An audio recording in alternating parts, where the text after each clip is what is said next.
आभास हो रहा है कि रानी धर्मा हमसे रुष्ट है। आंखें खुल गई है मेरी सम्राट। आपकी रानी हूँ, पत्नी हूँ आपकी, और उसी का सम्मान चाहिए मुझे। अब जब चाहे जा सकते हैं, जब चाहे लौट आ सकते हैं। और आप क्या चाहते हैं कि मैं आपकी सेवा करूंगी? मेरे पास और भी महत्वपूर्ण कार्य है करने के लिए। क्षमा करें, परंतु ये मुझे स्वीकार नहीं है।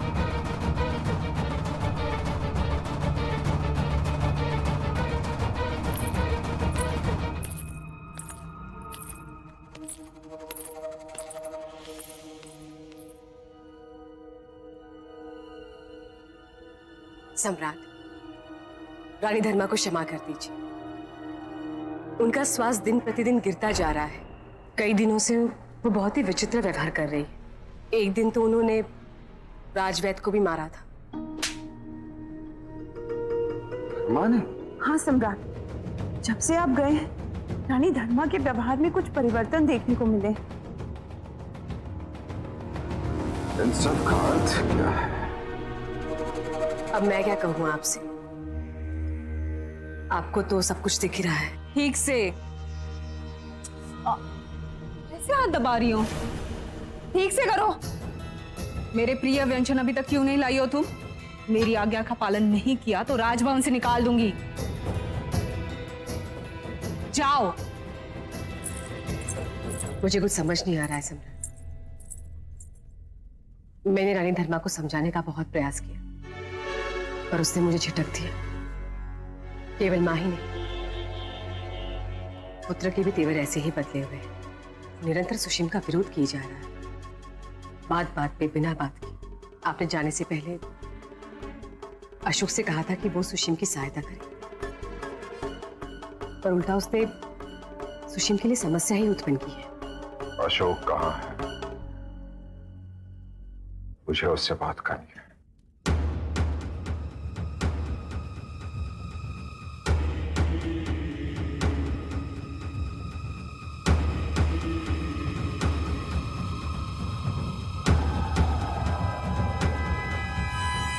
पिताजी लौट आए।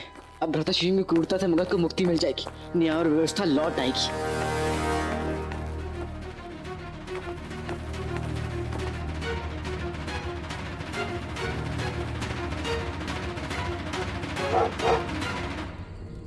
कुकुर बिना कारण नहीं भौंकते, हमें चल के देखना चाहिए।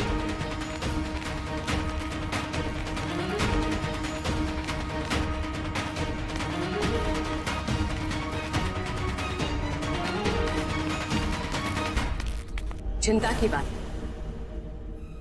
सम्राट अब धर्मा के अतिरिक्त कुछ भी नहीं सोच पाएंगे। उनका मन धर्मा की चिंता में ही उलझा रहेगा, और हमें समय मिल जाएगा अपनी समस्या का समाधान ढूंढने का, अपने बचाव का मार्ग ढूंढने का। बचाव का एक ही मार्ग है महारानी। राजकुमार सुशीम अपनी भूल स्वीकार कर ले सम्राट के समक्ष, और यदि आवश्यकता हो तो प्रजा के समक्ष भी। क्या सम्राट और प्रजा के समक्ष सुशीम ये जाकर कहेगा कि उसे भूल हो गई? एक प्रकार से आप ये कहना चाहते हैं महामाते कि मेरा पुत्र सुशीम अपने शीश झुकाकर प्रजा के सामने क्षमा मांगेगा, लज्जित हो जाए सबके सामने?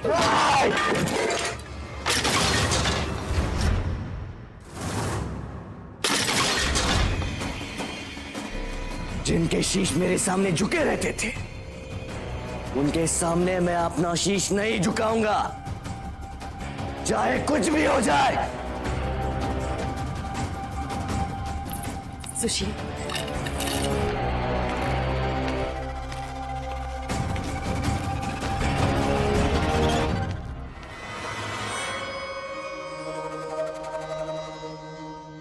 ये अग्रदूत, इसके कारण सब कुछ बिगड़ गया।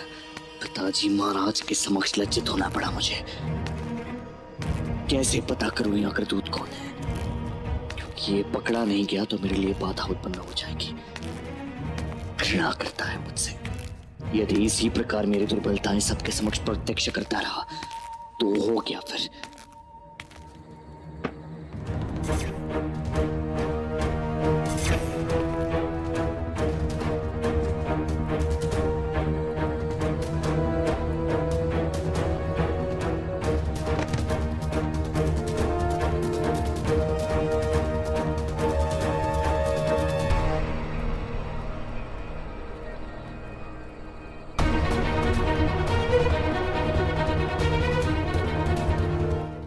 एक सूत्र, एक संकेत मिल जाए मुझे कि वो अग्रदूत है कौन, पृथ्वी आकाश एक कर दूंगा उसे मिटाने के लिए।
रक्त?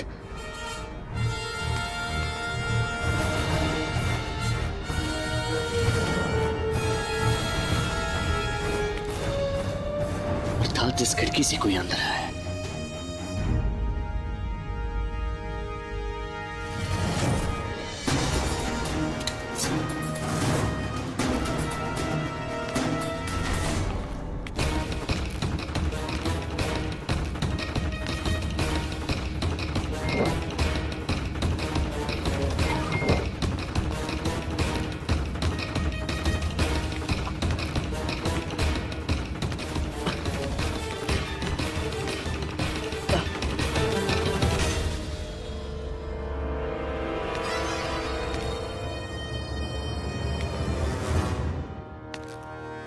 अशोक का कक्ष।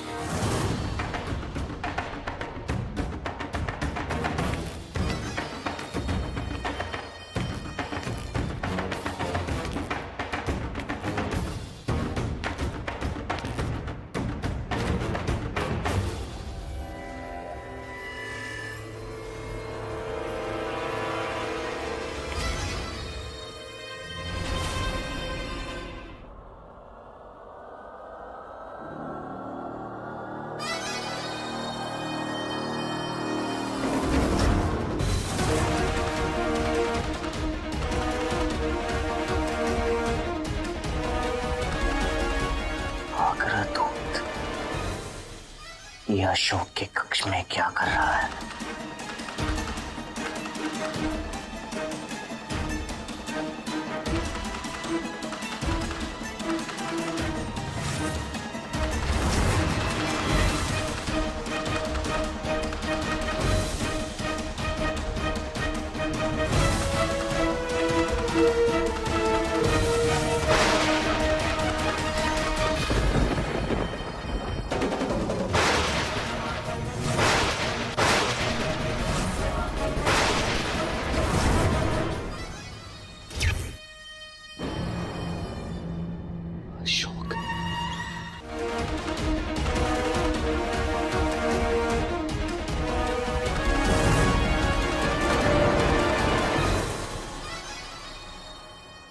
मुखावरन हटा। मैं भी तो देखूं कि तुम हो कौन। आपके उन भ्रष्ट अधिकारियों द्वारा सताई हुई भीड़ में से किसी एक का चेहरा चुन लीजिए, वही हूँ। मुझे ऐसा क्यों लग रहा है कि तुम मुझे चुनौती दे रहे हैं? चुनौती नहीं, केवल चेतावनी दे रहा।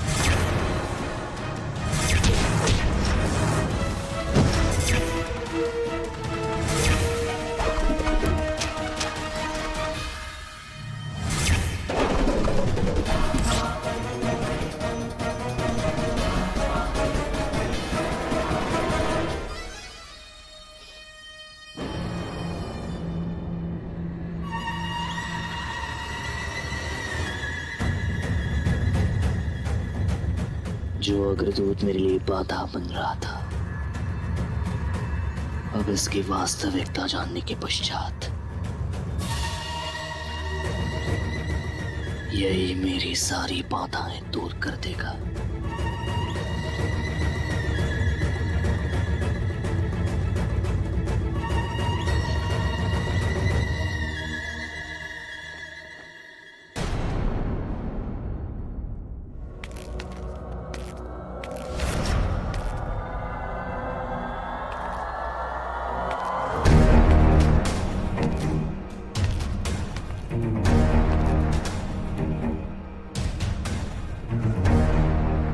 मैं आपको अग्रदूत के विषय में कुछ बताना चाहता हूँ। क्या बताने आए हो उसके विषय में? उसने वो कर दिखाया जो मेरे पुत्र को करना चाहिए था, जिसे मैं प्रभारी राजा का दायित्व सौंप कर गया था। अग्रदूत ने न्याय किया है ये बताने आए?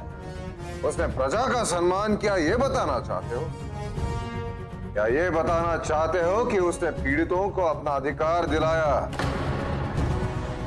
है तो उसे स्वयं भेंट करके अपनी कृतज्ञता व्यक्त करना चाहता हूं। तुमने मुझे निराश किया है सुशील, इतना निराश कि मैंने तुम्हें प्रभारी राजा का दायित्व सौंपकर बहुत बड़ी भूल की है।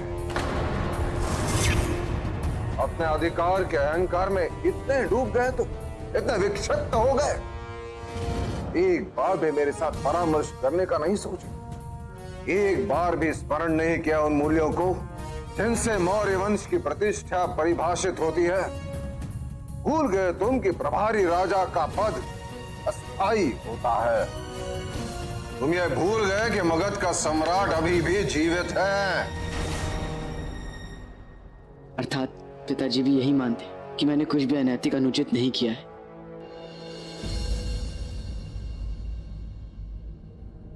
पुत्र, इतने दूर क्यों खड़े? समीप आ जाओ।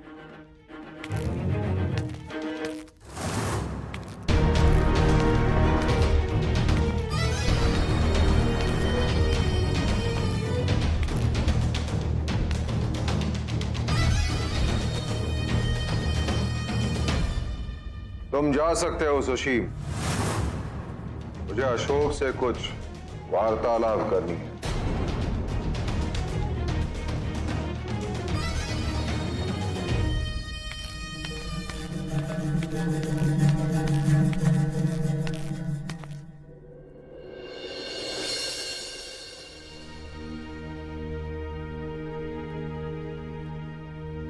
यशस्वी भव।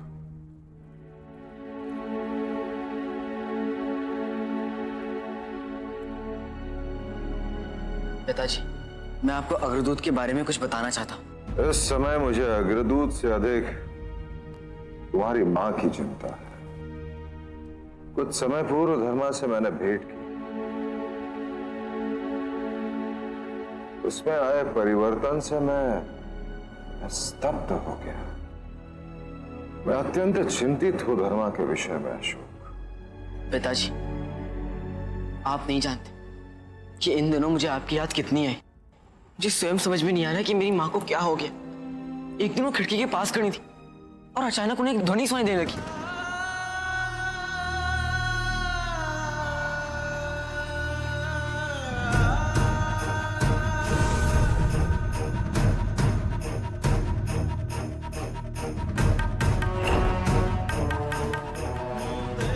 पिताजी, मेरी माँ को बचा लीजिए। मुझे उनके लिए भय होने लगा, बहुत भय होने लगा है उनके लिए मुझे। बचा लीजिए पिताजी। तुम चिंता मत करो अशोक, मैं आ गया हूं। अब सब ठीक हो जाएगा। अब मैं धर्मा का विशेष ध्यान रखूंगा।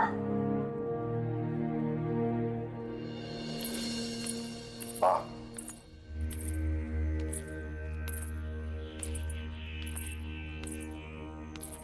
हमें क्षमा करिएगा, पिता और पुत्र के इस मिलन में बाधा डाल दी हमने, किंतु इतने दिन के पश्चात हमें भी तो अपने पुत्र से मिलने की इच्छा है।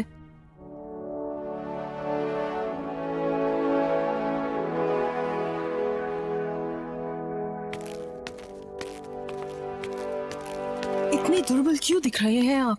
क्या हो गया? कुछ नहीं मां, मैं ठीक हूं।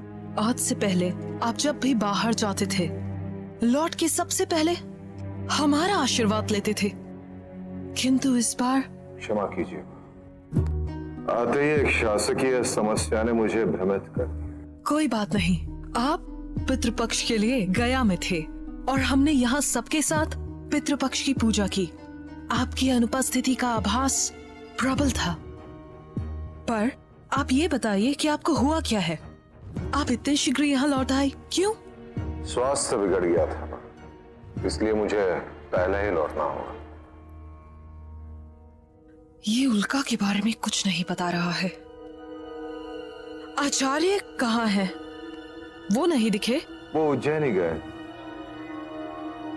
जो कार्य मैं पूर्ण नहीं कर सका उसे पूर्ण करने के लिए वो शीघ्र ही लौटेंगे। हाँ, आप चिंतित क्यों प्रतीत होती है? श्यामक के लिए। वो पूछता रहता है अपनी माँ के लिए। नूर का कोई समाचार मिला आपको? मां नूर के लिए मैं चिंतित नहीं हूं। मगध के सर्वोत्तम और श्रेष्ठ सैनिक उसके साथ हैं, अवश्य सुरक्षित होंगे और वो स्वयं अपनी सुरक्षा सुनिश्चित करने में सक्षम है। पुत्र, आप विश्राम करिए।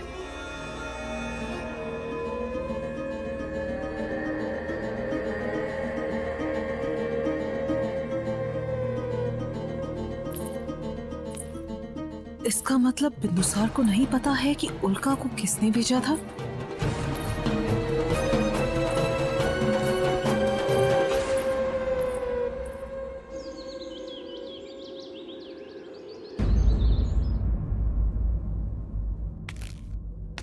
सम्राट बिंदुसार की जय! सम्राट बिंदुसार की जय! सम्राट बिंदुसार की जय! सम्राट बिंदुसार की जय! सम्राट बिंदुसार की जय!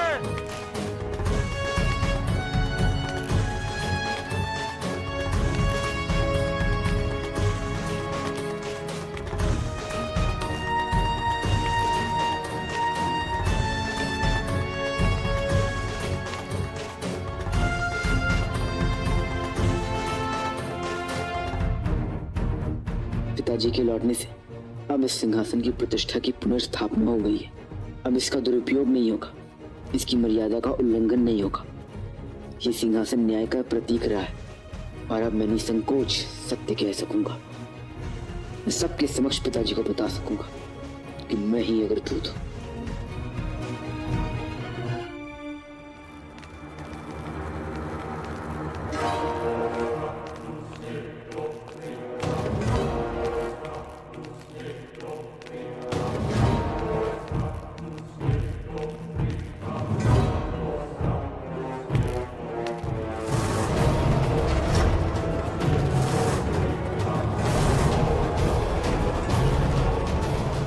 ये सब क्या है? इनकी हत्या किसने की है? सम्राट, ये सैनिक तो राजकोष की रक्षा कर रहे थे। अग्रदूत ने इन पर आक्रमण कर दिया और इनकी हत्या कर दी और राजकोष से स्वर्ण मुद्राएं चुराकर भाग गया।